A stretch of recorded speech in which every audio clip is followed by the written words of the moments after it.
The night air over the Windsor estate carried the usual quiet chill of an autumn evening.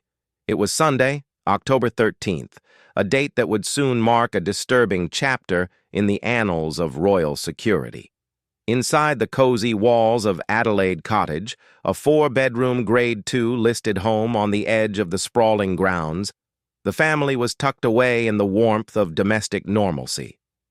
Prince William and Catherine, the Princess of Wales, had gone through the familiar motions of the evening, shepherding their three children through bath time and bedtime stories.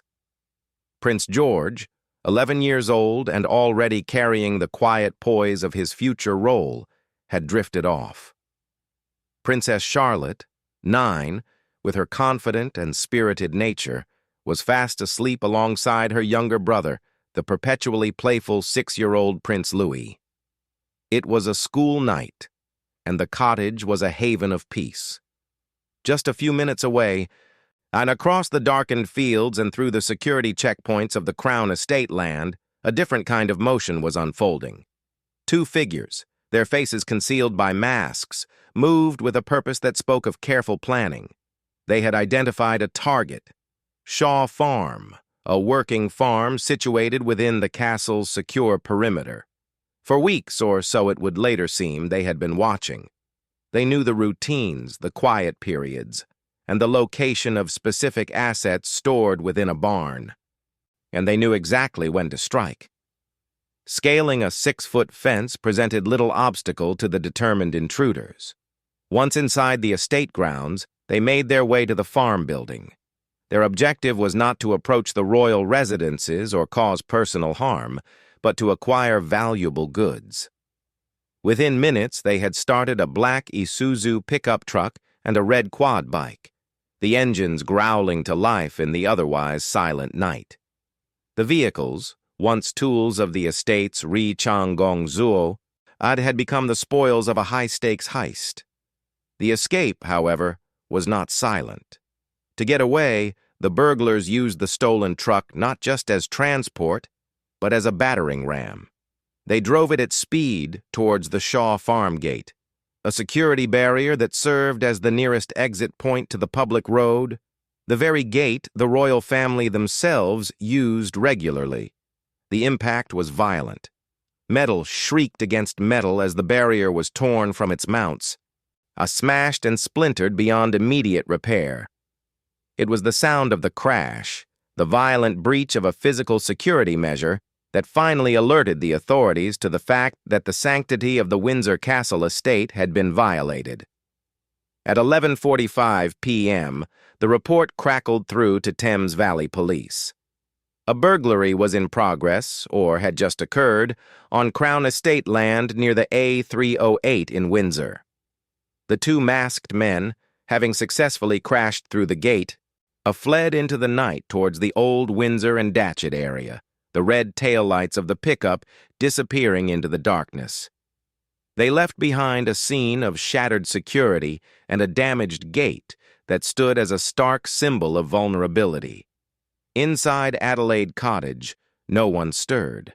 The family slept on, completely unaware that intruders had been operating with such audacity just a stone's throw from their bedrooms. The reality of the breach would only dawn hours later. For William and Catherine, and the news the next morning must have been chilling, the source who spoke to the Sun painted a vivid and unsettling picture. It was a Sunday night on a school week, so the young princes and princess would have been tucked in bed at Adelaide Cottage, just around the corner but still in the grounds. The thought that George, Charlotte, and Louis were sleeping peacefully while masked men roamed the estate was a parent's worst nightmare, magnified by the glare of public life. And in the days that followed, the incident became a major talking point, raising profound questions about the security of the royal family. Buckingham Palace and Kensington Palace adopted their usual stance, declining to comment on security matters.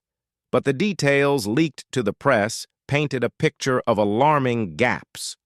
It was revealed that the break-in came on the heels of a controversial decision to remove armed police officers from the two main public entrances of Windsor Castle. This decision, reportedly made due to a shortage of qualified firearms officers and a desire to soothe tourists who felt uncomfortable with the visible presence of guns, now looked deeply flawed.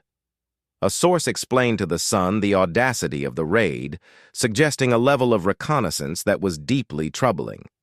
They would have to have known the vehicles were stored there before they broke in and known when was the best time to get and escape without being caught. So they must have been watching Windsor Castle for a while. The implication was clear. The estate, home to the king and the heir to the throne, had been under surveillance, and the intruders had exploited a window of opportunity created by a lapse in visible deterrence. "There are alarms at Windsor Castle," the source continued. "But the first time anyone knew there was a break-in was when they crashed through the security barrier. The alarms, designed to protect the castle itself, did not cover a farmyard theft, and the response was triggered not by a silent alert, but by the sound of destruction. While King Charles and Queen Camilla were notably absent, the King in Scotland and the Queen in India, the presence of the Prince and Princess of Wales and their young family made the breach intensely personal for the nation. This was not just a theft from a royal estate. It was a frightening incident that occurred while the nation's future king and his siblings were asleep. But the proximity to Adelaide Cottage was the core of the public's concern. The Shaw Farm gate, now wrecked and requiring replacement, was the gate the family used daily, a mundane piece of infrastructure that had suddenly become a symbol of their exposure. For Princess Charlotte, the events of that night existed in a vacuum.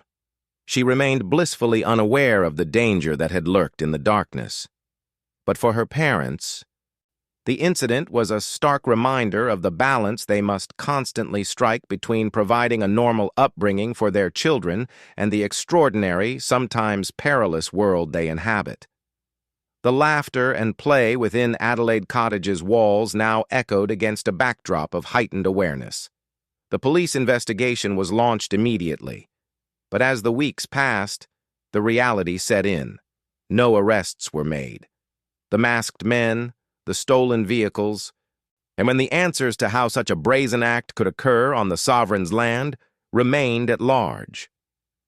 Thames Valley Police confirmed the ongoing investigation, stating that offenders had entered a farm building and escaped, but the trail had gone cold. For the royal family, life had to go on. There were public engagements to attend, schools to run, and a sense of normalcy to maintain. But within the fortified walls of Windsor, changes were undoubtedly being made.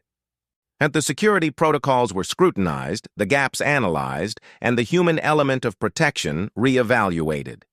The incident served as a jarring echo of past breaches, most notably the 2021 incident where a man with a crossbow breached the grounds on Christmas Day, declaring his intent to kill the late Queen Elizabeth II. It was a haunting reminder that the fairy tale turrets of Windsor Castle, for all their historical grandeur, could not be impervious to the modern world's intrusions. And the story of that October night is not just one of stolen farm vehicles. It is a story of vulnerability, of the thin line between sanctuary and exposure. It is the story of a little princess sleeping soundly, protected by walls that, for one night, proved less secure than anyone had imagined.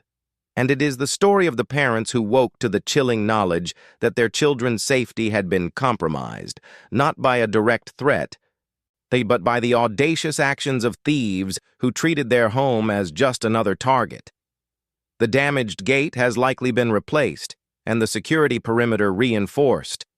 But the memory of that Sunday night lingers, a quiet reminder that even for royalty, perfect safety is an illusion.